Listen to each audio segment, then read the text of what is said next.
Jaya Radha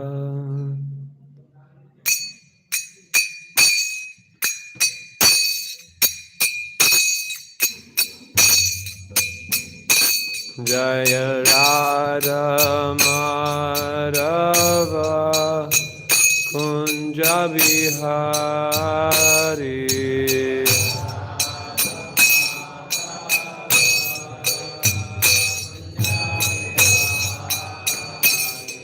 Jaya Radha Madhava Kunja Bihari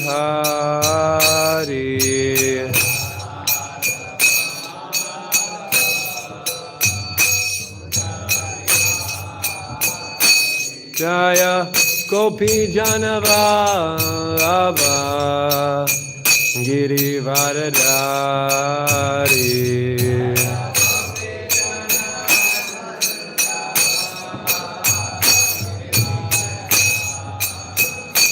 Jaya Gopi Janavallabha Girivaradari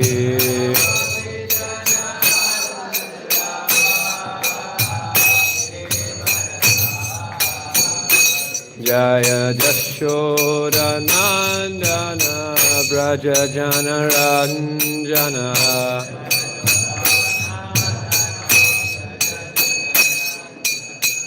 Yashoda Nandana Braja Jana Ranjana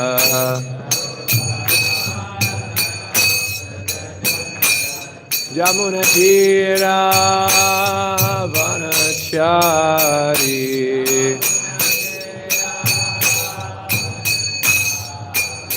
Jamuna Tira Vanachari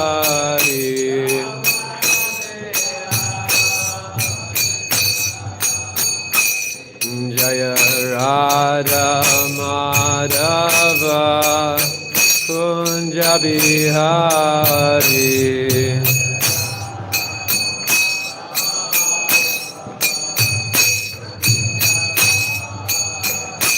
Jaya Radha Madhava Kunja Bihari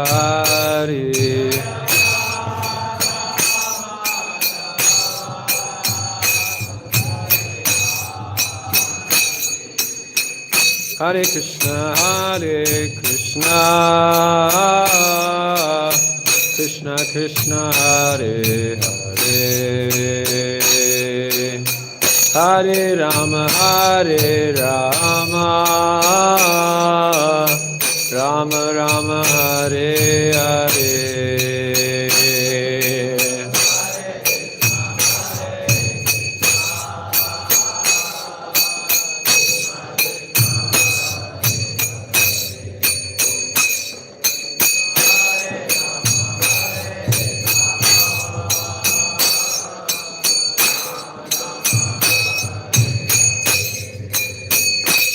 Hare Krishna, Krishna Krishna, Hare Hare, Hare Rama,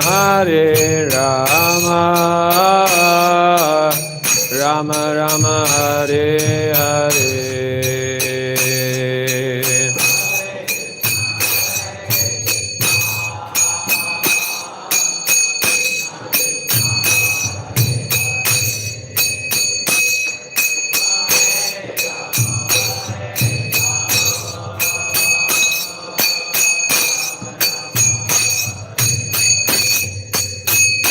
Hare Krishna, Krishna Krishna, Hare Hare, Hare Rama, Rama Rama, Hare Hare.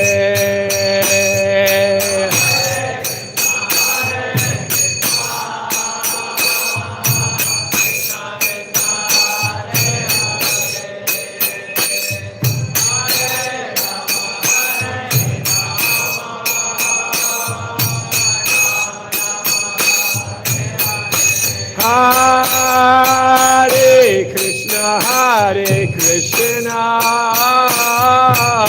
Krishna Krishna, Hare Hare,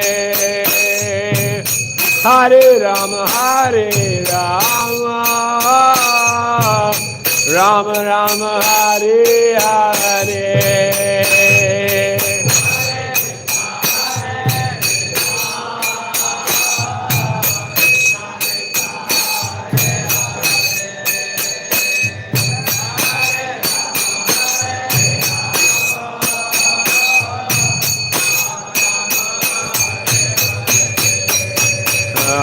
Hare Krishna, Krishna Krishna, Hare Hare, Hare Rama, Rama Rama, Hare Hare.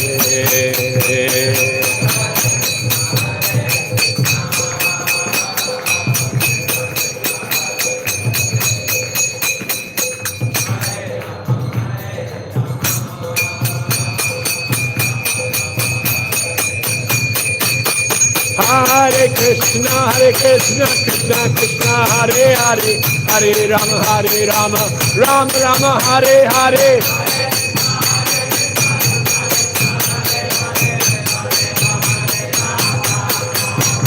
Hare Krishna, Krishna Krishna, Hare Hare, Hare Rama, Rama Rama, Hare Hare.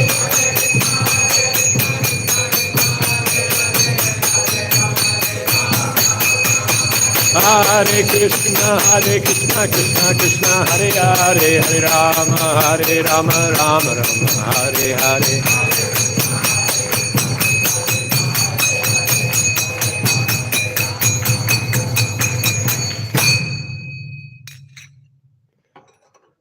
Om Jnanatimidandasya Gananjana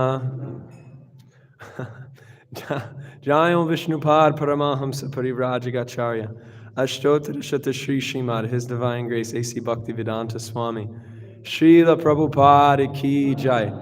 Jayam Vishnupad Paramahamsa Parivrajagacharya Ashtottara Shata Shri Srimad, His Divine Grace Srila Bhakti Siddhanta Saraswati Goswami Maharaj Prabhupada Ki Jai. Anantakoti Vaishnava Vrinda Ki Jai. Samaveda Bhakta Vrinda Ki Jai. Nitai Gaura Premanande. So my suspicion is correct. Before I got here, I thought that any devotees who are serving in Kanpur must be saints.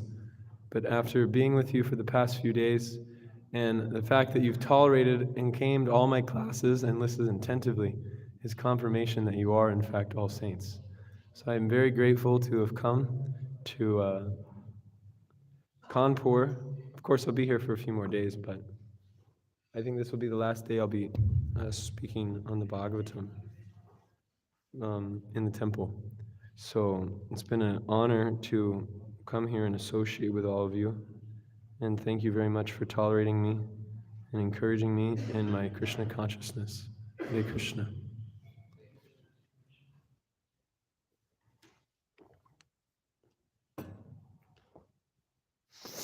So we're reading from Srimad Bhagavatam, Canto 3, Chapter 9, text number 22, wait a minute, 23 and 24. We'll read from both of them. Om Namo Bhagavate Vasudevaya.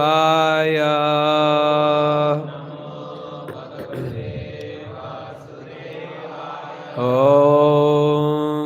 Namo Bhagavate Vasudevaya.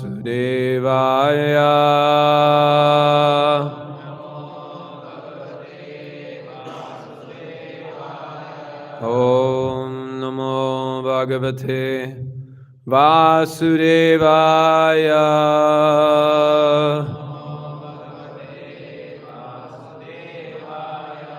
Narayanam Namaskritya Naran Chaiva Narottamam Devim Saraswatim Vyasam Tato Jayamudiraye Nasuprayeshu Bhadreshu Nityam Bhagavata Sevaya Bhagavati Uttama Shloke Bhaktir Bhavati Naishtaki Yasyam Vaishyamanayam Krishne Paramapurushe Bhakti Upadyate Pumsam Sokamoham Vayapaha Krishnaya Vasudevaya Devaki Nandanaya Cha Nanda Gopa Kumaraya Govindaya Namo Namaha.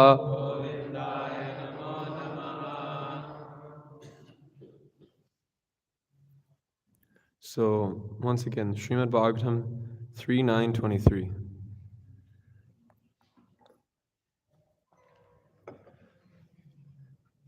Esha Prapana Varadorma Yama Sakya Esha Prapana Varado Ramya Atmasakya Yat Yat Karishyati Grihita Guna Avatara Tasmin Savikrama Idam Srijata Api Cheta Yunjita Karma Syamalam Cha Yata Vijayam Esha Prapanam Varado Yama Masakya Yad Yad Karisyati Grihita Guna Avatara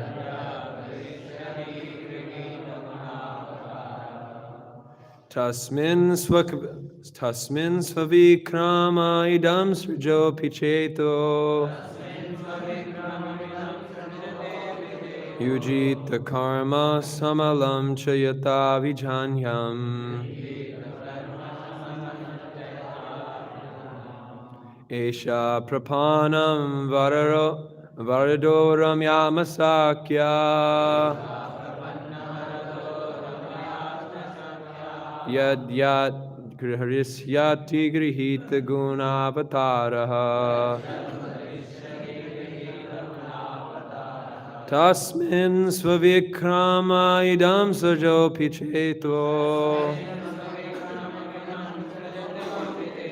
Yunjit Karma Samalam Chayata Vijanyam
The Supreme Lord, Esha, this, Prapana, one who is surrendered, Varada, benefactor, Ramya, enjoying always with the goddess of fortune, Lakshmi, Atmasakya, with his internal potency, Yat, whatever, Karisyati, he may act, Grihita, accepting, Guna Avatara, incarnation of the mode of goodness, Tasmin, onto him, Swavikrama, with omnipotency, Idam, this cosmic manifestation, Srinjata, creating, Api, in spite of, Cheta, heart, Yunjita, be engaged, Karma, work, Shyamala, material affection, Cha, also, Yata, as much as, Vijanyam, I can give up. Translation and purport by His Divine Grace, A.C. Bhaktivedanta Swami Srila Prabhupada. So I'm actually going to read both verses together. The Supreme Lord, the personality of Godhead, is always the benefactor of the surrendered souls. His activities are always enacted through his internal potency, Rama, or the goddess of fortune. I pray only to engage in his service in the creation of the material world. And I pray that I not be materially affected by my works, for thus I may be able to give up the false prestige of being the creator. Purport. In the matter of material creation, maintenance, and destruction, there are three incarnations of the modes of material nature: Brahma, Vishnu, and Maheshvara. The Lord's incarnation is Vishnu, and his internal potency is the supreme energy for the total activities. Brahma, who is only an assistant in the modes of creation, wanted to remain in his actual position as an instrument of the Lord, instead of becoming puffed up by the false prestige of thinking himself the creator. That is the way of becoming dear to the Supreme Lord and receiving his benediction. Foolish men want to take credit for all the creations made by them, but intelligent persons know very well that not a blade of grass can move without the will of the Lord. Thus all credit for wonderful creations must go to him. By spiritual consciousness only can one be freed from the contamination of material affection and receive the benedictions offered by the Lord. Text 24. The Lord's potencies are innumerable. As he lies down in the water of devastation, I am born as the total universal energy from the navel lake in which the lotus sprouts. And that lotus is apparently here in Kanpur. I am now engaged in manifesting his diverse energies in the form of the cosmic manifestation.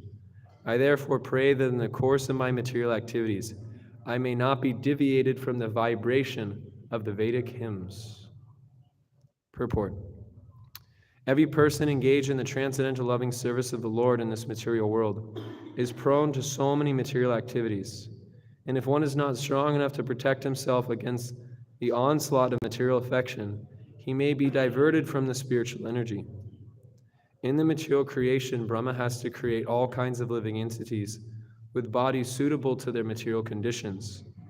Brahma wants to be protected by the Lord because he has to contact many, many vicious living entities. An ordinary Brahmana may fall from the Brahma Tejas, or the power of Brahminical excellence, due to his association with many fallen conditioned souls. Brahma, as the supermost Brahmana, is afraid of such a fall down, and therefore he prays to the Lord for protection. This is a warning for one and all in the spiritual advancement of life. Unless one is sufficiently protected by the Lord, he may fall down from his spiritual position. Therefore, one has to pray constantly to the Lord for protection and the blessing to carry out one's duty. Lord Chaitanya also entrusted his missionary work to his devotees and assured them of his protection against the onslaught of material affection. The path of spiritual life is stated in the Vedas to be like the edge of a sharpened razor.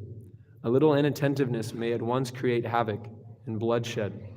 But one who is a completely surrendered soul, always seeking protection from the Lord in the discharge of his entrusted duties, has no fear of falling into material contamination. Esa prapanan varatoramamasaktya yadya karishyati grihita gunavataraha tasmin svavikrama idam sritopi cheto yunjit karma shamalacha yatavijayam. Om Agyanatimirandasya Gyananjana Shalakaya Chakshurunminitam Yena Tasmai Shri Gurave Namaha. Shri Chaitanya Manobhistam Stapitam Yena Bhutale Swayam Rupa Kadamayam Didati Swam Padantikam Vandeham Shri Guru Shri Yukta Parakamalam Shri Gurum Vaishnavamscha Shri Rupam Sagarjatam Sagana Raghunatam Vitam Tam Sajivam Sadvetam Savadutam Parijana Sahitam Krishna Chaitanya Devam Shri Radha Krishna Padan Sagana Lalita Shri Vishakam Vitam Scha. Hey Krishna Karuna Sindho Dinabandho Jagatpate Gopesva Gopika Kanta Radha Kanta Namostute Tapta Kanchana Gaurangi Radhe Vrindavaneshwari Rishabhanusure Devi Pranamami Hari Priye. Nama Om Vishnu Padaya Krishna Prishtaya Bhutale Srimate Bhakti Vedanta Swami Niti Namane Namaste Saraswate Deve Gauravani Pacharine Nivishesha Shunyavadi Pashyachadeshatarine. Jaya Shri Krishna Chaitanya Prabhu Nityananda Shri Advaita Gadadhara Shri Vasari Gaura Bhakta Vrinda. Hare Krishna Krishna Krishna Hare Hare Hare Rama Rama Rama Hare Hare. Kunkarati vachalam pangulangayate girim yakripatanaham vande Shri Gurum Dinatarinam Durgame patimenantasya saktalat paragater mahu swakripa yasti danhena santa santvabalambanam vagisha yasya varane lakshmi yasya chavakshashi yasya ste hridaye sambit tam nashrimham maham vaje.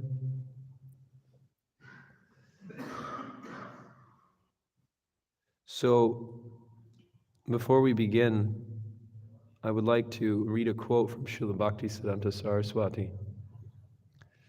To consider a non-devotee a devotee and false bhakti as bhakti is simply self-deception.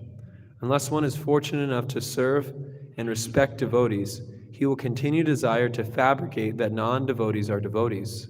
Can a crow become a peacock simply by wearing peacock feathers? Can a blue jackal become the king of animals? How long can cheating remain covered?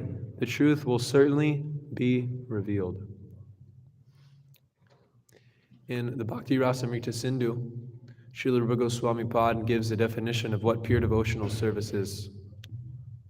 And in his definition, he says the following: Anyabhi lashyata sunyam jnana karme anavritam anu kalena krishnanu shilanam bhakti rutamam. So this is what is considered to be like the Paribhasa Sutra of ISKCON. You all know what a Paribhasa Sutra is? Paribhasa Sutra is described by Srila Jiva Goswami, by Rupa Goswami and Lago Bhagavatamrita as being the underlying verse by which one understands the entire text. So if anything appears contradictory to this verse, then one should try to understand the particular statements in relationship to that verse. One of the big differences between Mayavad and Vaishnava philosophy is that Vaishnavas understand philosophy according to the Mukhya Vritti of the scripture, which means they accept the conclusion of the scripture according to the Mamara Kosha and the Nirukti dictionary of the Sanskrit dictionaries. So all the statements that are made, they're made in reference to these dictionaries. So everything can be understood in its proper understanding without any deviation from that original understanding. Whereas in Mayavad, what they do is they understand things according to what's known as a Gonavritti. Gonavrittis aren't completely condemned. It's just like if you say, I live on the river. This is a way of saying something, but it requires intelligence in order to know how to apply the Gonavritti. So the Gonavritti is understand to be a way in which you can understand a statement when the statement appears to be indirect. So I live on the river doesn't mean that one literally lives on the river. It means that one lives on the banks of the river.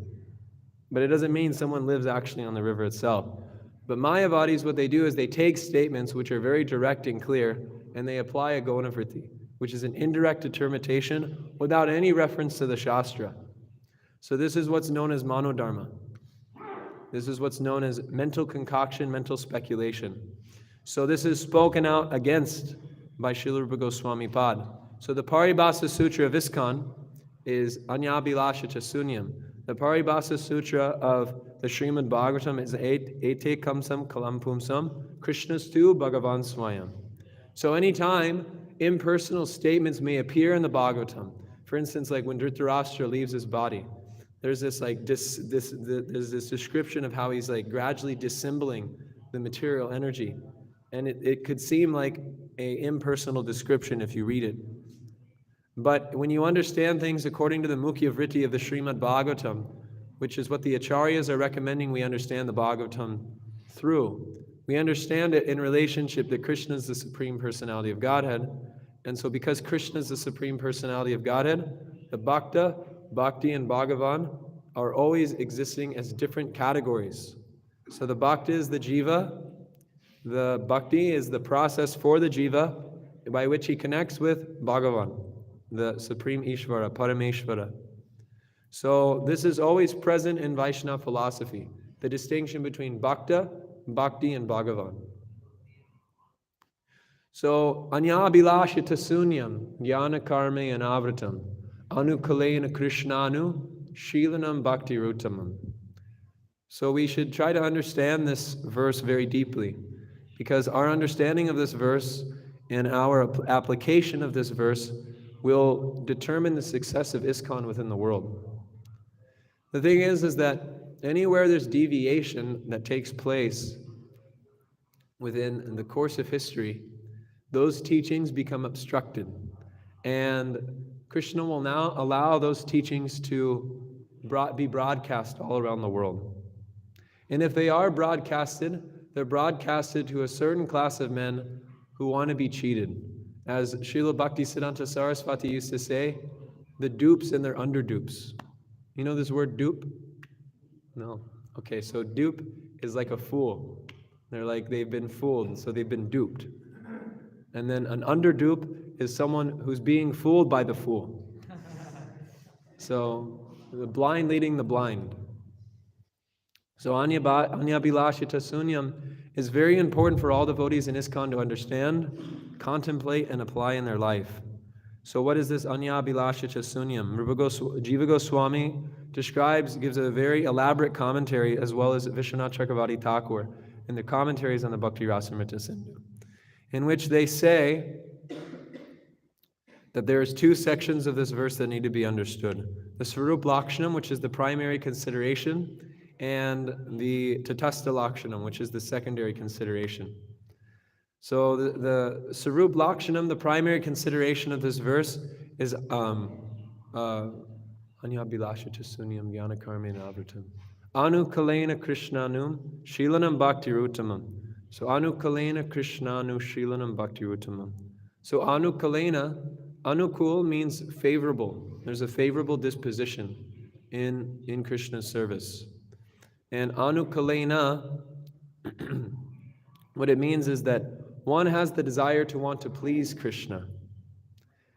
And Anushilanam is there because although one could just say Anukalena, Anushilanam means that it's executed with a particular state of consciousness in a particular activity. So the example that's given in this regard is of Mother Yashoda and Kamsa. Kamsa actually, when he sent Chanura and Mushtika to fight with Krishna in the battle, in the arena, that actually gave Krishna a lot of pleasure, fighting with the fighters. But it wasn't pure devotional service, because that Anukalena was not there, that favorable disposition was not there, the proper mood was not there. Mother Yashoda, on the other hand, when she approached Krishna with a stick in hand, and it was chasing Krishna around the house to chastise him, what happened is Krishna, although he wasn't necessarily externally pleased, actually that brought Krishna more pleasure than fighting with the wrestlers. Why? Because Mother Yashoda's disposition was anukul. It was favorable to Krishna consciousness. Mother Yashoda's disposition wasn't to be envious of Krishna or angry with Krishna, but it was done in a favorable disposition. So when we engage in devotional service, there needs to be a feeling that I want to please Krishna. That has to be the underlying mood of our service, is that I'm engaging this service to please Krishna, but engaging in this service to please the spiritual master. So and it says Anu Kalena Krishna Anu. So this word Krishna is an extended term, which Jiva Goswami explains that when someone says feed the soldier, they don't say feed the soldier and the weapons. When someone says feed the soldier, it means that the soldier comes along with his weapons. So similarly, when Krishna comes, just as when a king comes, he comes with his entourage. This is the example that Srila Prabhupada gives.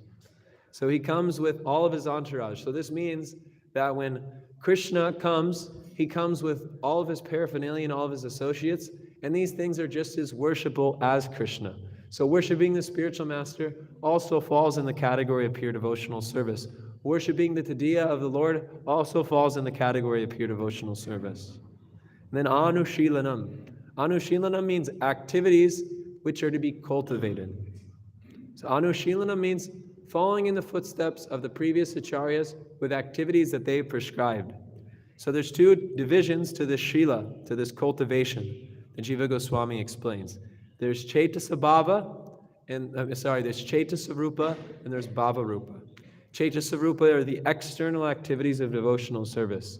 External activities of pure devotional service, as described by Prahlad Maharaj in the Srimad Bhagavatam, are Shravanam, Kirtanam, Vishnu, Smaranam, Padasevanam, Vandanam, Dasyam, Sakyam, Atma Nivedanam. These are the ninefold activities of devotional service with which one can engage in.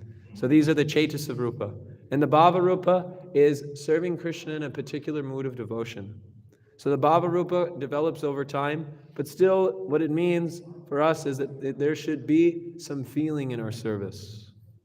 Srila Prabhupada once said when Rukmini Dwarkadish were installed in Los Angeles, he said that who are you to think that you can bring something to Krishna?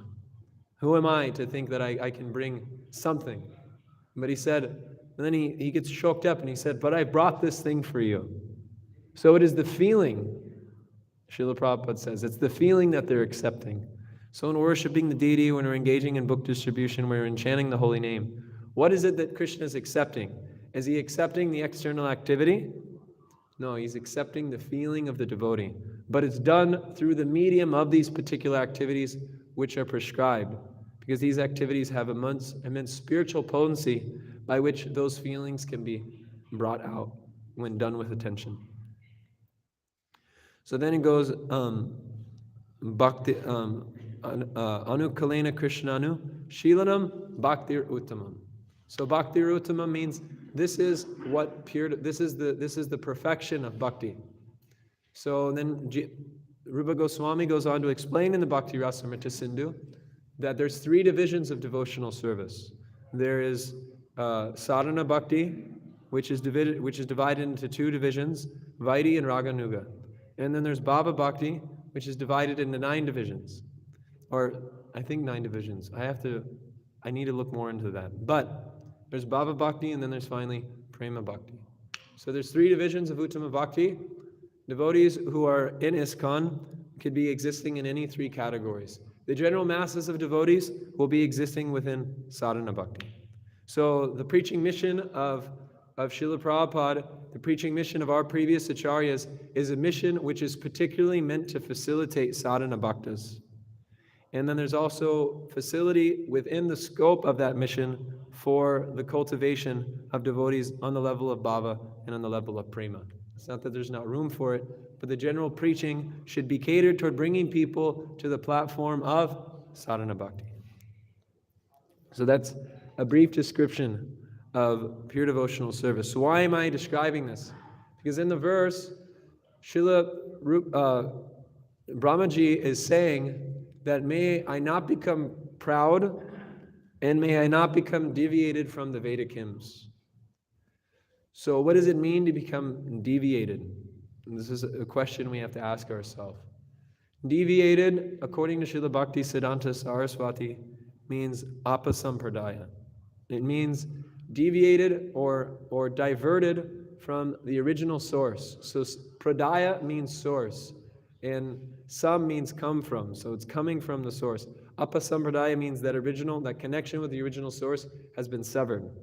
So you'll read in the Chaitanya Charitamrita and the Chaitanya tree that there is one branch that was disconnected to the tree. It was a group of sons coming from Advaita Acharya. And why were they disconnected from this tree? Because they had deviated from the pure teachings. So how does this play in our life? How do we understand this? So the way we understand it is Shruti Shmriti Puranadi Pancharatra Vinidbina Aikantiki Harer Bhaktir Upayaiva Vakalpate. That deviation comes when we neglect the Shruti, Shmriti, Puranas. When we neglect the conclusions of the scripture and rather trying to adjust ourselves for the conclusion of Krishna consciousness, we try to adjust the conclusion of the Krishna consciousness to align with our own conditioned psychophysiological nature. So when this happens, when there's neglect of the scriptures, when there's neglect of the guru, when there's neglect of the instructions of the bona fide sadhus, then apasampradayas arise. This is how deviation takes place. So Srila Bhakti Siddhanta Saraswati, he describes there's 3 causes and there's 3 primary characteristics which create apasampradayas. There's anityavai bhava, which is hankering for material success. So this is where this role of pratishta comes in. Srila Bhakti Siddhanta Saraswati, he says that as one goes on watering the weed, the creeper of pure devotional service, Malihan Karise, Bijaropan, Shravana Kirtana Jali, Karaye Sechan. As one goes on nurturing the creeper of pure devotional service, there can be upasakas which arise in the heart, which are weeds. And they look exactly like the devotional creeper, but they're actually not. And if one isn't careful to root out these weeds of devotional service, then they could be watering a process which will not lead them to the ultimate goal of life, of realizing Krishna in Vrindavan and developing love for Krishna. Actually, one will perpetuate their material conditioning by not being attentive to these particular weeds in the heart. And this is why Rupa Goswami says, Syat Krishna nama charitasa satapya vidya smrid yor kramena rasana manasini yojat. So he says, step by step, one should go on chanting the holy names of the Lord, despite the fact there may not be a taste for those chantings, for the chanting of the holy name. But one should go on chanting the holy name step by step. And krama in this verse means with attention. So if one is attentive in their practice of devotional service, attentive in their mood of service, then they can very easily spot these weeds of devotional service. Krishna will help that person, tesam satata yuktanam, bhajatam pritipurvakam, dadami buddhi yogam tam yenamam upayantite. Krishna will give the intelligence from within to spot these potential deviations and root them out immediately. The problem with deviation is it starts on a very subtle level. It starts with being inattentive in our chanting. It starts with being inattentive in Bhagavatam class, being inattentive in our service on the altar. And then just like a cancer begins very, very small. But if it's not taken care of immediately, it can spread throughout the entire body. So this anitya vaibhava is hankering for material success. So what are the different weeds that Srila Bhaktisiddhanta Saraswati points out in his description in the Chaitanya Charitamrita? Actually, it's Sri Chaitanya Mahaprabhu that points it out, but Bhaktisiddhanta Saraswati elaborates on it. So it's nisadachar. Nisadachar means to engage in activities which are contrary to the principles of pure sadachar. So this means chasing after the opposite sex, taking food cooked by non-devotees, associating with non-devotees in a very indiscriminate way, and not being able to see that this is bad association. This is nisidachar. And the next one is jivahimsa, which is violence to other living entities. One engages in meat eating. And another definition that Srila Prabhupada gives of jivahimsa is to neglect the preaching activities of the Sankirtan movement. So one could go on existing within the society of devotees and feeling that they're making advancement in devotional service. But if they're not sufficiently purified and they don't have the qualification for it, and they take up the activities of a bhajana nandi, Srila Bhaktisiddhanta Saraswati says that although you're engaging in seclusion, pretending to chant like Haridas Thakur, the only thing that's going on in your mind is money, women, and food. Is the only things you're thinking about. So one can become easily distracted, and simultaneously one commits violence to other living entities by taking that selfish route for the sake of pratishta. So this is jiva himsa. After jiva himsa is nisadachar, jiva himsa, kutinati, which is a fault-finding propensity. In the course of preaching Krishna consciousness, one could develop a very sectarian disposition amongst devotees and distinguish between this is a Bengali Vaishnava, this is an American Vaishnava, this is a Brahmana Vaishnava, this is a Sudra Vaishnava. And then because of this propensity to categorize devotees on the level of material qualification, one can fall victim to fault finding. And this fault finding eventually breeds Vaishnava Parad, and Vaishnava Parad eventually wanes away the moon of pure devotional service, in which that moon becomes completely dark and one is exorcised from the association of devotees for their own protection and for the peace of the devotees existing within the general body of devotees. I apologize if this is too technical, but there's a reason for speaking about it. Is everyone okay? Okay. It's too technical? No? You're liking it? Okay. Okay, so next comes puja. So in the process of engaging in devotional service, one is seeking not the purpose of pleasing Krishna, but one actually has a subtle desire to want to lord it over and seek worship from the society of devotees. Now the spiritual master accepts worship, but not for his own glorification. He accepts it on behalf of his spiritual master for his service in order to continue on the service of the spiritual master.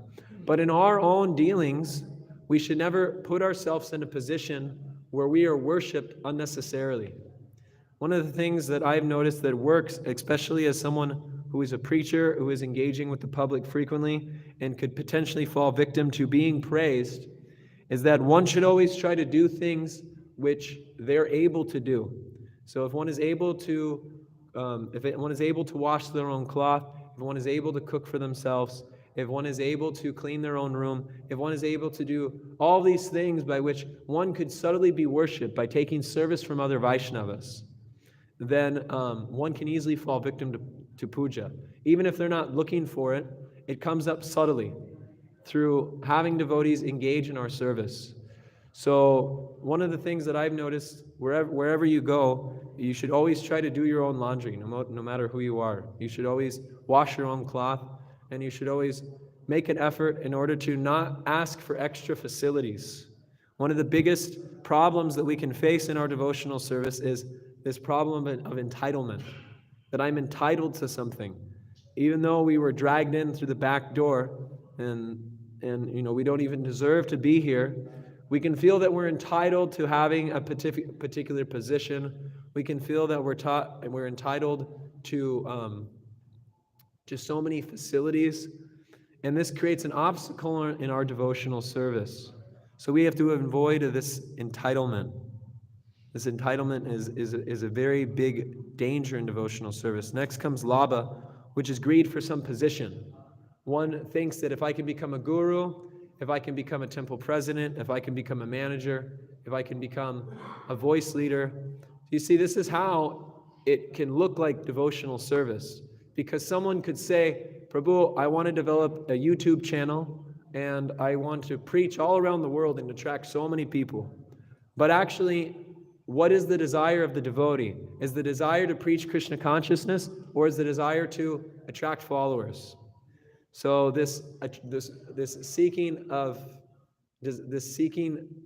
fame and recognition or position is very, very dangerous.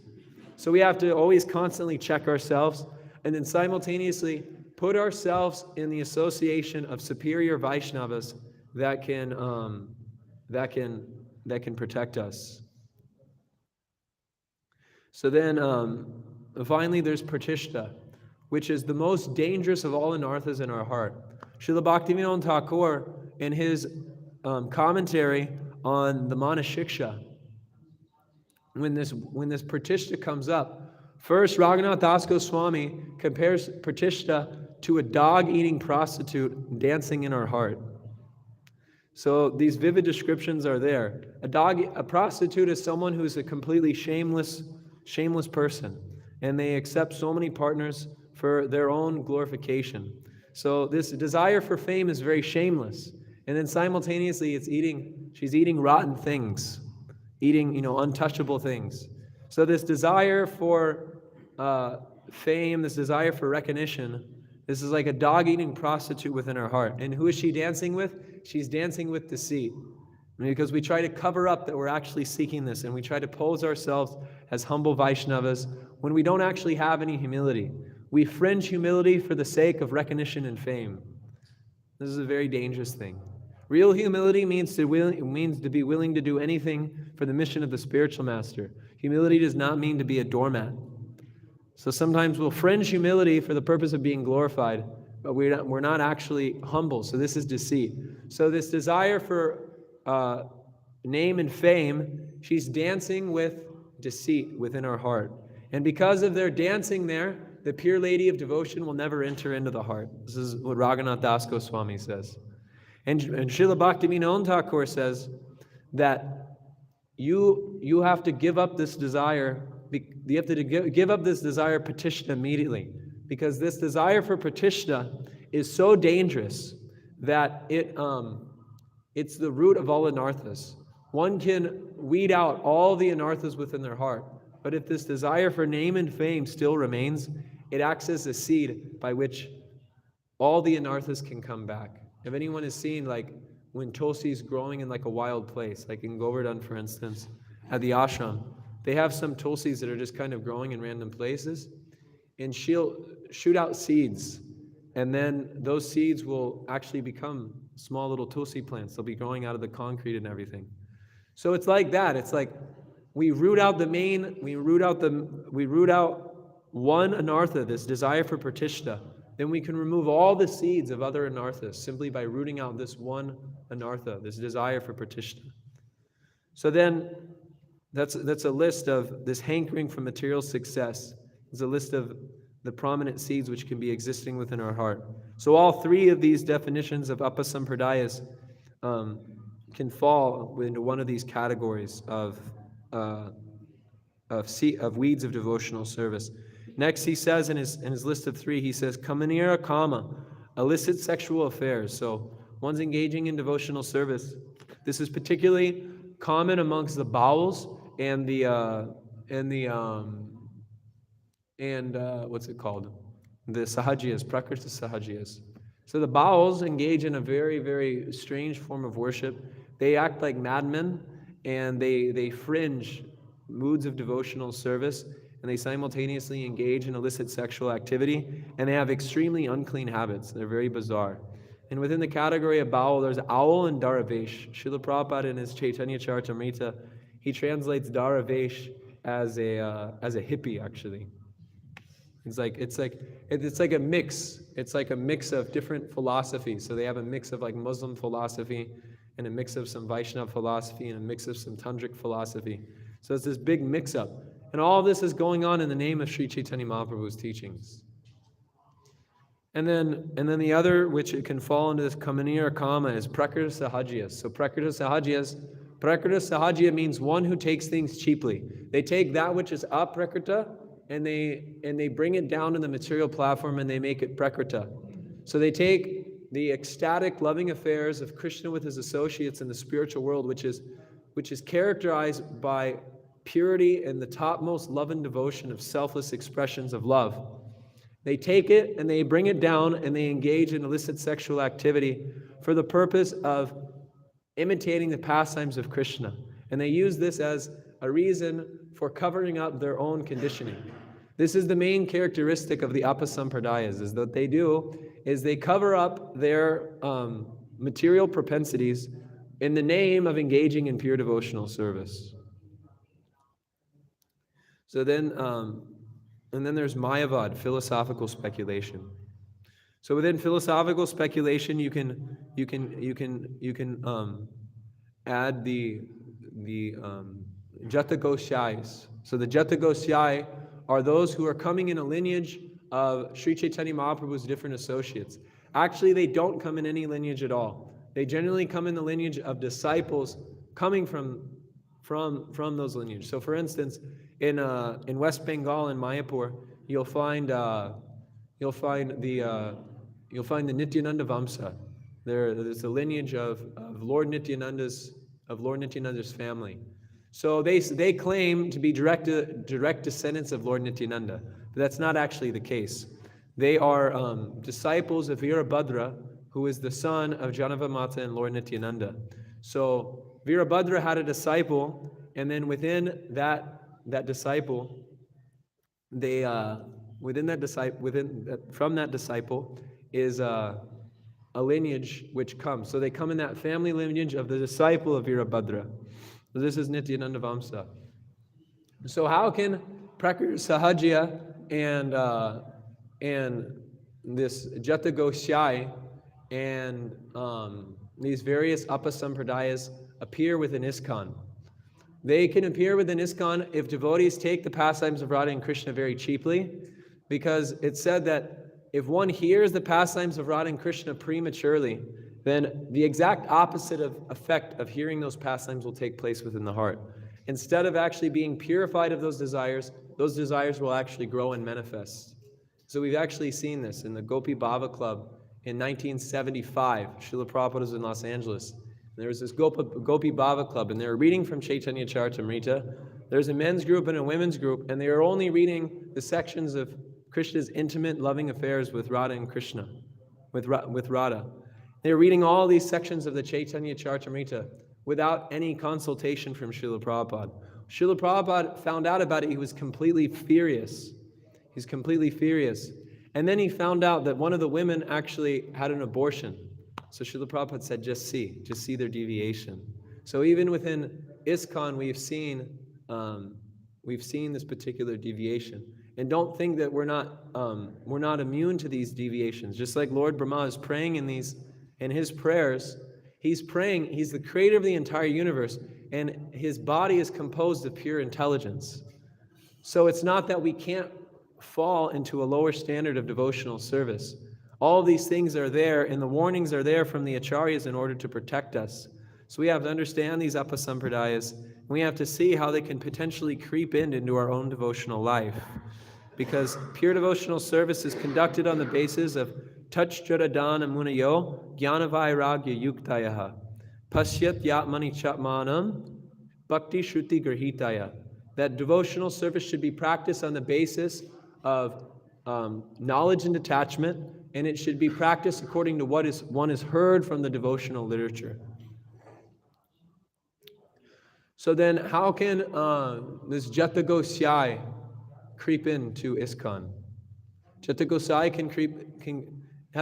we're not so much victim to it, but one of the ways it could potentially fall victim is what it does is these particular class of people say that they have a monopoly to Chaitanya Mahaprabhu's teachings. Same with Kasko Swamis. Kasko Swamis are those who are born in Brahminical families, and so they basically create they basically create a wall around, and they take, what's the word I'm looking for? That basically they have the sole proprietorship of the teachings of Chaitanya Mahaprabhu. And you can't access those teachings of Chaitanya Mahaprabhu without going through them.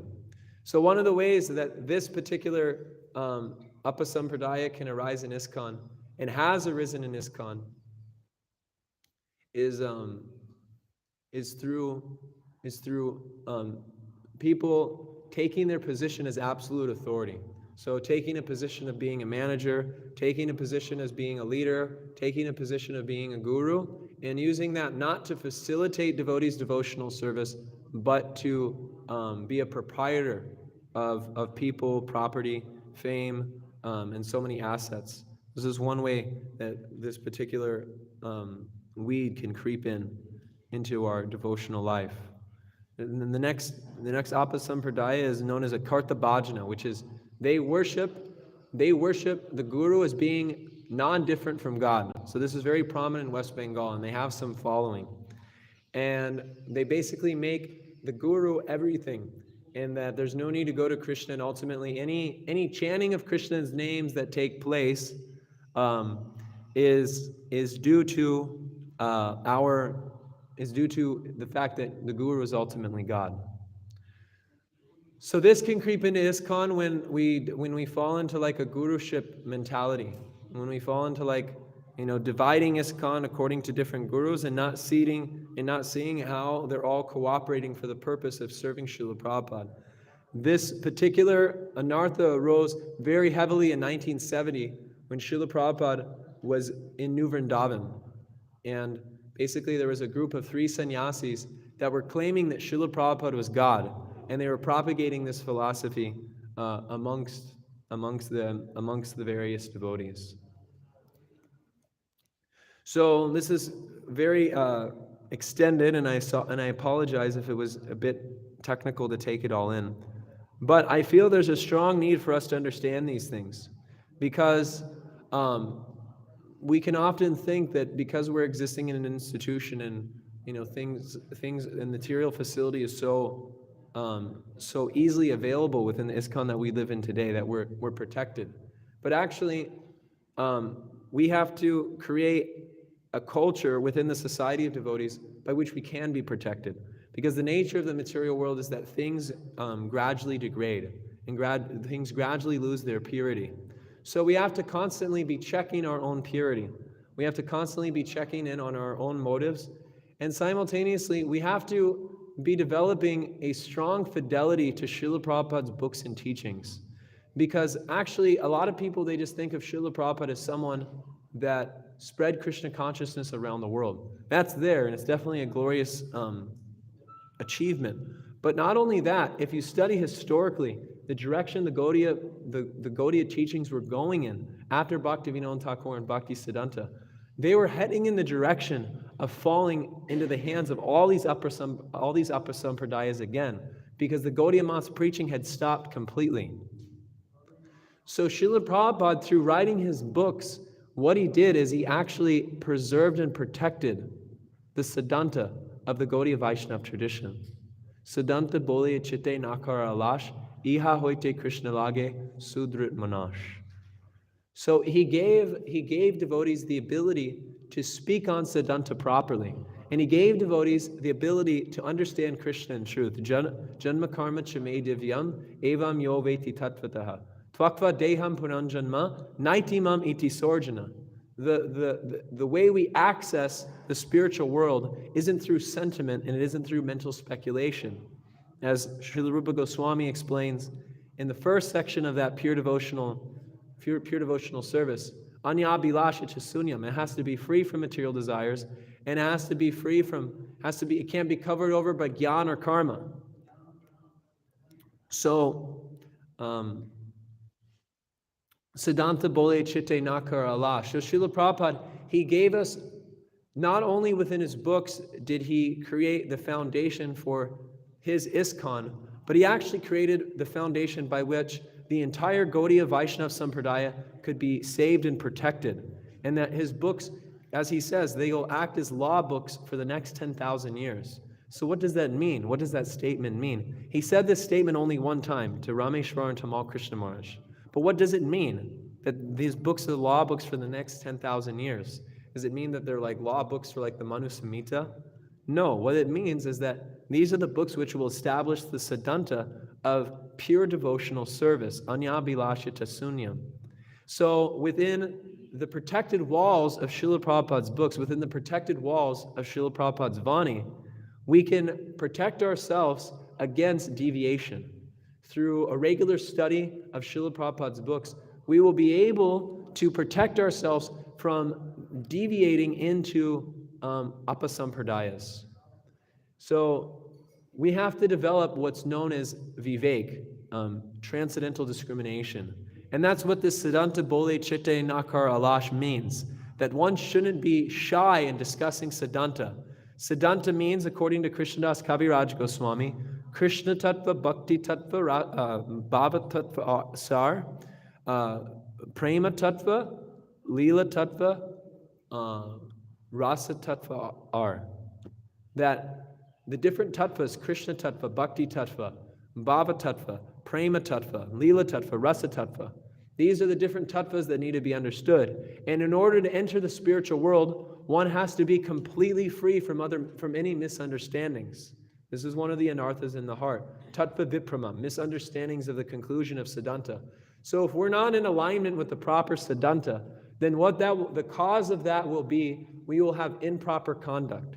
So improper Siddhanta, false conclusions of philosophy, will lead to nisadachar, improper conduct. And that improper conduct will create obstacles in our devotional service, because that means falling into sinful activities or falling into materiality on the bodily conception of life, even if it's in the guise of sattva gun. So for instance, one example of this is the Gauranga Nagaris.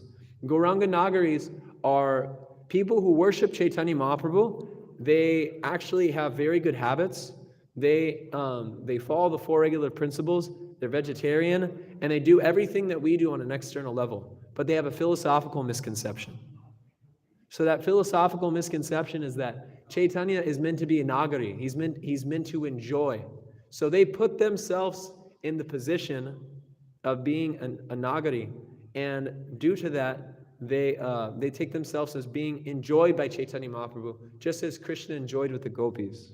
So they have a misconception of their philosophy.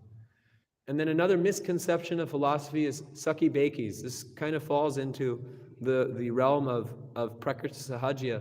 But regardless, their idea is that if you just simply dress up as a gopi, their philosophy is you simply dress up as a gopi and you imitate all the activities of Lalita, all the activities of Vishaka, then you can become Vishaka, you can become Lalita.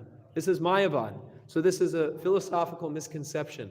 This philosophical misconception leads them to act in an adharmic way, and due to that adharmic activity, they have no potency and they actually have no spiritual, substance at all in their heart. So why do we describe all of this? Because Chaitanya Mahaprabhu's teachings began on a very pure level. They were just spoken by Chaitanya Mahaprabhu, recorded by the six Goswamis of Vrindavan.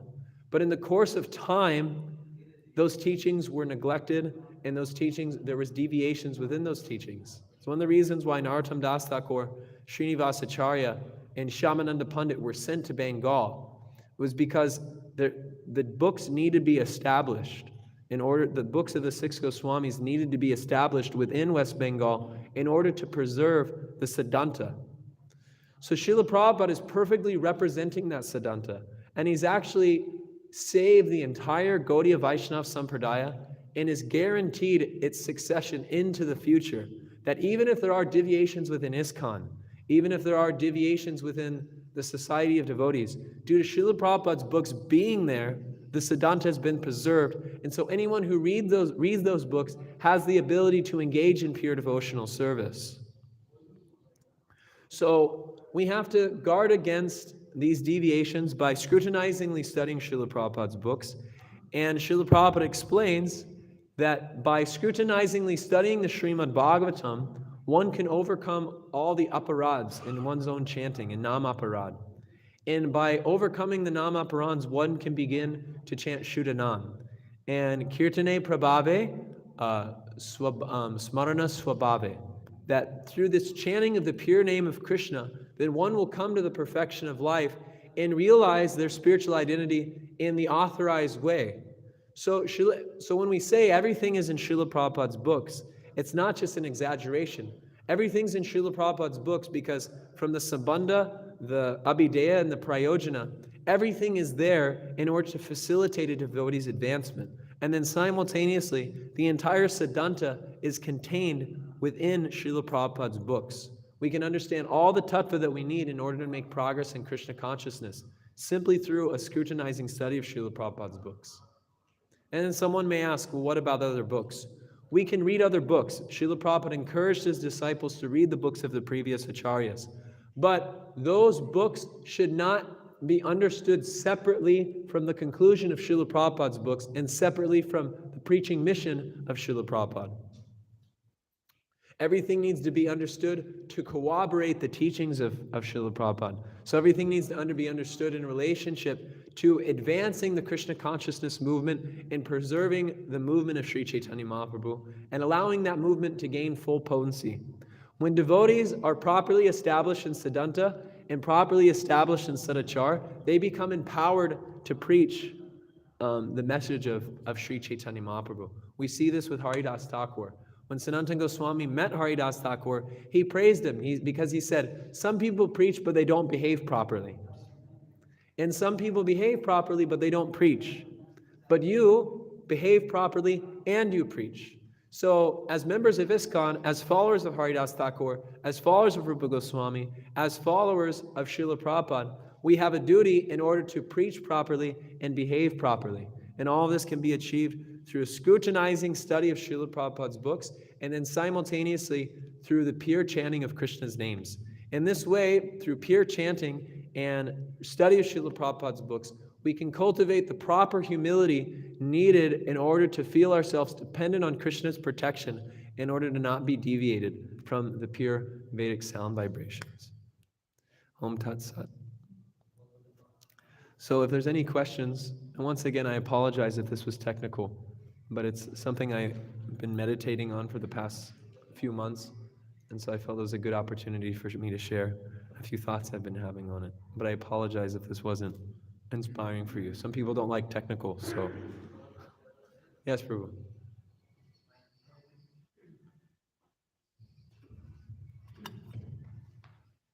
Thank you very much, Guruji, for making us aware of the cancer cells and also by giving the suggestion that by reading the Prabhupada books we can be safe from these deviations. One of the problems which I face is very rationally you told that we should scrutinize and we read the books. But when we read Prabhupada books, maybe a number of times, then things are very repetitive, and we feel that I already know these things. So the seriousness newness doesn't remain. Mm. At least, like I see, right? If I am ready, I see that these things are very basic. Mm. What's higher or what's new? Uh, So how we can avoid this tendency and stick to reading Prabhupada books? One thing I've noticed within my own spiritual master is we'll read a verse like Dehi nosmim yata dehe komarom yovaram jada. I don't know how many times my Guru Maharaj has read Bhagavad Gita. He reads a chapter a day, I know that much. So, just the shlokas, but simultaneously he's understood Bhagavad Gita from beginning to end.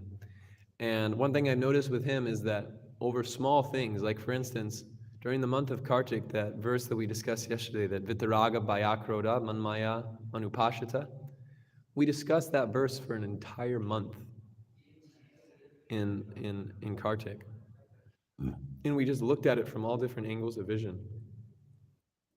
So one thing that I've noticed with an advanced devotees and devotees who have been studying Srila Prabhupada's books for a long time, when they read simple things in Srila Prabhupada's books, they find it to be very profound, despite the fact they've read it before many, many times.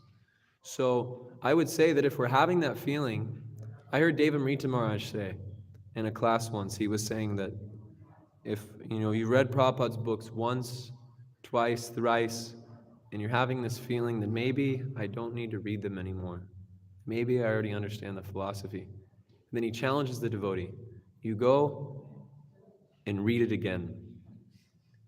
And basically you have to consider the points very, very deeply. One thing that you can do is just, like I said, we have to corroborate. So one thing that you do is you find one particular verse within the Bhagavad Gita, within the Srimad Bhagavatam, and you just go very, very deeply into that one verse and try to pick apart everything that Srila Prabhupada is saying. Another thing that my friend Mahotsa Prabhu has told me about reading Prabhupada's books is that we should go through and we should try to see how Srila Prabhupada, every word that he says is actually from Shastra. Nothing is coming from his own mental concoction. You can go through any purport of Srila Prabhupada, and sentence by sentence, you can sit with a group of brahmacharis, and you can say, okay, what shloka is this that Prabhupada is saying in this one sentence? What shloka is this? And within one purport of Srila Prabhupada, you can find to 10 shlokas. Everything that he's saying is completely Shastric. So I would say that we have to just go deeper into that study. We have to go deeper into that study, and the depth of that study will grow according to the association that we have. So Srila Prabhupada said we should come together and thoroughly threadbare. So if you're finding your reading is dry of Srila Prabhupada's books, then come in the association of devotees, have a reading group, and read those books in the association of devotees, and discuss the philosophy, and really go into the philosophy and begin to think about it.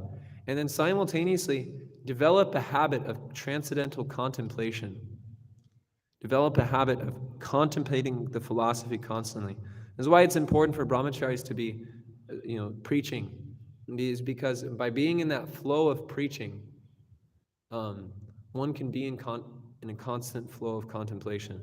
And I have found that when I'm in the flow of preaching, and I sit down and I read Bhagavad Gita, it's just completely amazing. Especially when you've been working extremely hard for the mission. You can read one sentence, and it will just move your heart, even though you've read it so many times before. It will move your heart in a way that it's never moved your heart before. So Srila Prabhupada's books are ever fresh. Every time you come back to reading the Bhagavad Gita, I made a vow when I joined the Krishna consciousness movement to read the Bhagavad Gita at least once every year. And I made this vow because I heard my Guru Maharaj say in a class that there was a survey done amongst the leaders of ISKCON of how many leaders had read the Bhagavad Gita in the past 10 years. And the percentage was very, very low. And so I said, I don't want to do that. So, and he was very upset about it. So I said, I'm going to make it a point to read the Bhagavad Gita at least once a year. So you can make challenges for yourself like that. My Guru Maharaj has this app called Be a Sage Page by Page. You've heard this app? Yeah, so Be a Sage Page by Page. So one thing that you can do is you can make quantitative goals for yourself. I'm going to read the Chaitanya Charitamrita in 6 months. Find out how many pages a day you have to read. I'm going to read the entire Bhagavad Gita in a month. How many pages do I have to read? I'm going to read a verse from the Nectar of Instruction every single day and not stop, even when I go back through and through and through. And basically, you should come to the point where you've memorized all of Srila Prabhupada's books, that you can reference every single point. You can reference sentences, you can reference shlokas, and you can pull everything together in order to present the philosophy very systematically. And then simultaneously, you study the teachings of the previous acharyas, and you see how Srila Prabhupada extracted the essence of all of their teachings in order to facilitate a worldwide expansion of the Krishna consciousness movement. Is that okay? Hare Krishna. Questions?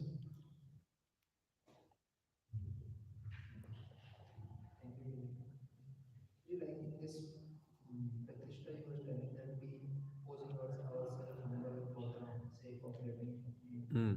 So in this thing, like one thing which I feel is, uh, even if we like this statement is there, even if we don't feel to it anyways, Mm.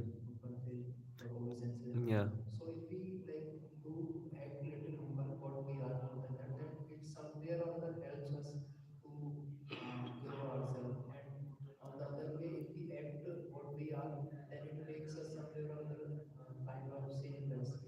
And like for example, if we do in, for example, in eating, if I feel that I eat sweets a lot, then if I feel that be what I am, then it makes us more or more degraded in my standard of Yeah, living. yeah, yeah. So, Like I said, humility means to willing to do anything for the spiritual master. So if one understands that one's senses become agitated due to taking sweets, and although their mind wants to eat the sweets, they don't eat sweets because they don't want to agitate the mind in order to engage in better service to their spiritual master. That's one example. Gaur Govinda Maharaj, there's this funny quote in the book, when Good Fortune Arises, he said, the devotees are taking prasadam and he thinks they want another chapati, and for the sake of sense restraint and being austere, devotee says, I won't take another chapati. And he says, you want another chapati, Baba, so you take another chapati. So it's like a very like fine line. It's very, very subtle. And all these things need to be contemplated within oneself. But the point is that humility means to be willing to do anything for the spiritual master. So that pastime where Srila Prabhupada talks about Garga Muni, he says, sometimes I don't feel humble. And then Prabhupada says, just, be humble. So it's okay to do the external activities of, being humble, but also simultaneously one has to cultivate inner humility. So one has to genuinely cultivate that genuine feeling of humility. I remember at one of Giriraj Swami's initiation ceremonies, he instructed one of his disciples about the importance of humility in devotional service. And he referenced Radhanath Maharaj. Someone had asked Radhanath Maharaj, how have you become so humble? And Radhanath Maharaj said, I practiced. So we have to practice being humble on an external level, and then simultaneously cultivating genuine humility on an inner level. So an inner level means dependence on the spiritual master. If one is cultivating the desire to be better than the spiritual master while simultaneously fringing false external humility, that is duplicity. That's what we need to avoid. So we can practice the activities of external humility, but we should simultaneously practice the activities of inner humility. And we learn that mood of inner humility by studying the songs of the previous acharyas, particularly Bhaktivinoda Thakur and Narottam Das Thakur.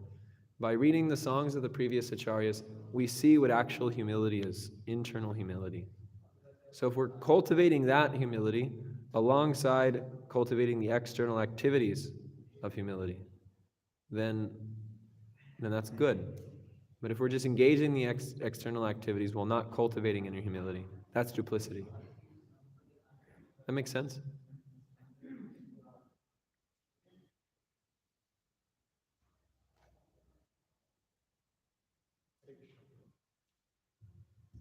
Hare Krishna.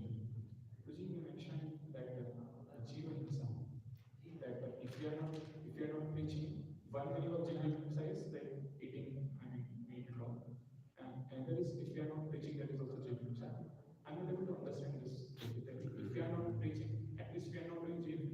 Mm. We are on the neutral platform. So not preaching is also Jivikas. Mm. And because you're not, because basically it's, let me define preaching real quick. Preaching doesn't just necessarily mean giving classes and distributing books. It also means supporting the preaching. So, for instance, some people are worshiping the deities, and that's just their service. They're completely satisfied. Like I know some devotees in Pune that they're just completely satisfied just worshiping the deities. But the way they worship the deity is so beautiful and so immaculate. And it's just like it just captivates your whole heart, and you just feel like why have I even turned away from Krishna at all? When you look at Radha Vrindavan Chandra, you just think like, why have I even turned my back from this person? And it's so beautiful, so wonderful. So they've dressed the deities in such a way that it inspires people to want to be Krishna conscious. And then there's people that cook, and the devotees cook. The cooks are the most important Sankirtan devotees in the temple. There's one devotee in Atlanta. He's one of my best friends. His name's Kalki Prabhu. He's a disciple of His Holiness Bhakti Vikas Maharaj. And Kalki Prabhu, he's not a big book distributor, but he understands its importance. And he goes out. He tries to go out as much as he can. But his primary service in the temple is cooking. And he has received so many blessings from devotees because of how much attention he puts into his cooking. He's an American-born devotee, but what was it? A devotee's mother from South India visited the temple. She's in the Tamil family.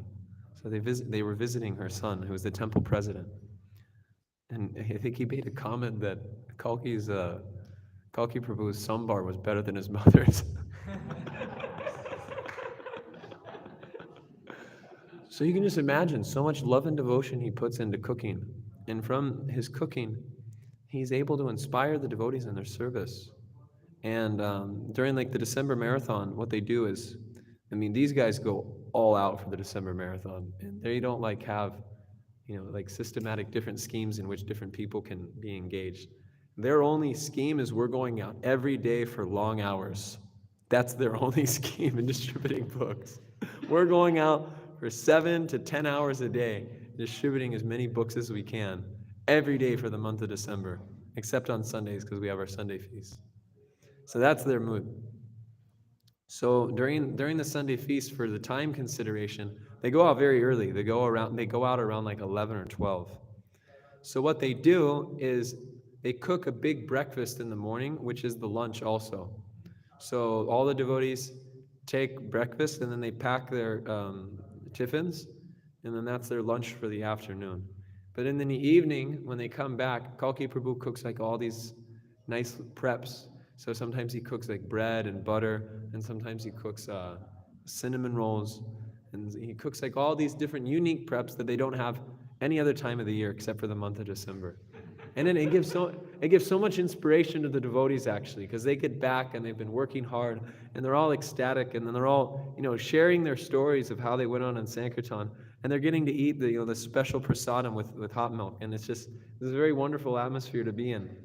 And so, because Kalki Prabhu does this, because he extends himself in this way, he's received so many blessings from all the devotees in the ashram.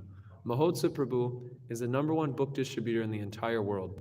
Some of you may know about him because he's been on ISKCON News with the world records that he's broken. And he praises Kalki Prabhu like anything because of his prasadam. So is Kalki Prabhu a Sankirtan devotee? Yeah, definitely. Because his primary focus in cooking is to please the Sankirtan devotees in order to inspire them to distribute more books. So he's also serving the mission.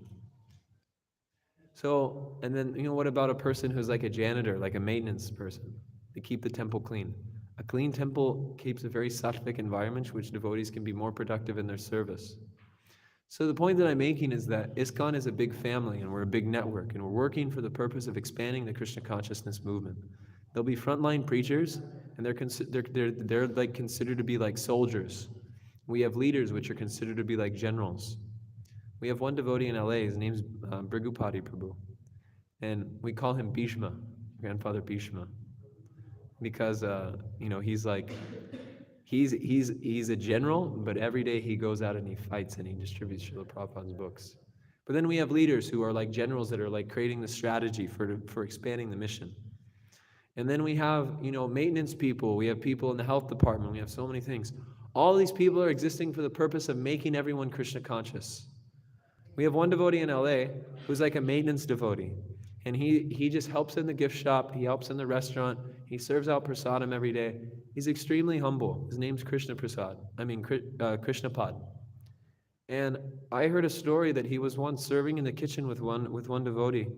And he started saying, he said, yeah, with tears in his eyes, he said, the only reason why I'm doing all this service is so that one day some of those jiva souls out there can become Krishna conscious. So see, his mood is so missionary spirited. So the point that I'm making here in relationship to your question is that everyone can contribute to the missionary activities of the Krishna consciousness movement in some particular way. And neglecting to push on the Sankirtan movement is violence to the living entities, because it's like you have a great wealth, but you're not distributing it. It's like you've amassed a huge amount of wealth, but you don't pay your taxes, you don't buy anything for your family, you don't give any charity, you don't do anything with it except enjoy it for yourself. This is what's known as miserliness, kripana. But devotees want to be mahatmana. They are very broad-minded personalities. They're constantly thinking, how can the entire world be Krishna conscious? As Prahlad Maharaj says, for my own self, I feel fine because I'm always thinking of you. But my concern is for all living entities who are not Krishna conscious. So don't have me take birth in the jungles. Don't let me live in the jungles. Allow me to live in the city so I can give Krishna consciousness to other people. So this jiva himsa is neglecting the fact that we've been given a great wealth and we're not making any efforts to either assist preaching or go out and do the service directly. Does that answer your question?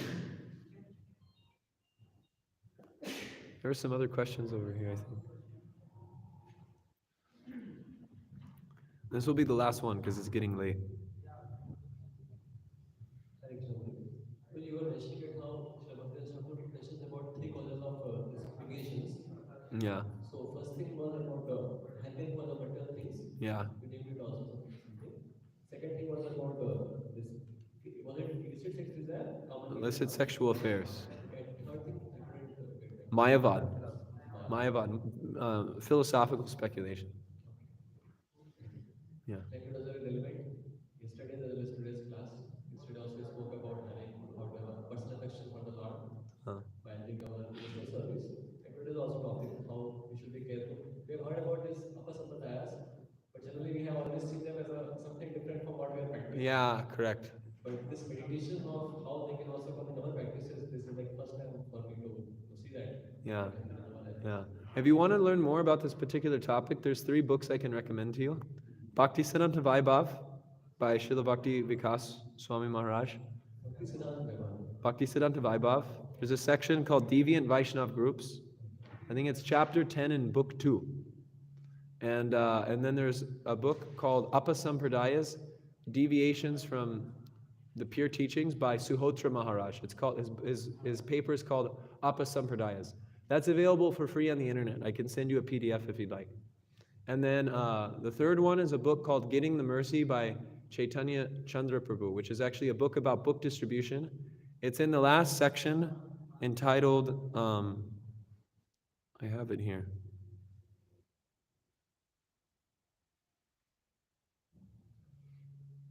It's in the last section called Maintaining Purity, chapter 7, in Getting the Mercy. That's also a free PDF that I can send to you. The only book I can't send to you is Bhakti Siddhanta Vaibhav, although I would really like to, but I can't. So these 3 books give you a very detailed understanding of Apasampradayas, and then we have to use our own intelligence, Siddhanta Bole Chitte Nakara Alash, to see how these deviations can creep in. So I wanted to bring this up because, like you said, it is something that we think of as being like different from us. Another thing that could be spoken about extensively is Mayavad, and how we also see it as something that's distant from us. But Srila Prabhupada explains that Mayavad is the last snare of Maya, which means that it's her last weapon. Last snare means the final trap. So how that can also creep into our devotional service is also a relevant topic. So we shouldn't see these things that Srila Prabhupada warns about as something that's not relevant to our life. Although we may not be exposed to like the gross manifestations of it, that subtle influence is still there. And that's why they've been identified by our acharyas and warned against by our acharyas in order to protect us and protect the path of pure devotional service. Thank you so much. Hare Krishna. Maybe in our afternoon class we can share about Mayavad little bit of Maybe, we'll see. We'll see. That's something I need to study more in depth because it's a very detailed topic, but we'll see. If you want to study that, actually, there is the 7th chapter of the Adi Lila. It goes into excruciating detail of ripping apart Mayavad philosophy. Srila Prabhupada is a very frivolous spirit in that particular section of Chaitanya Charitamrita, where he's smashing Mayavad philosophy like anything. So if you want to study that, you can study that section. And also Suhotra Maharaj, he also wrote a paper about Mayavad. And you can also look into that. So Suhotra Maharaj has a book about Apasampradayas, and he has a book about Mayavad.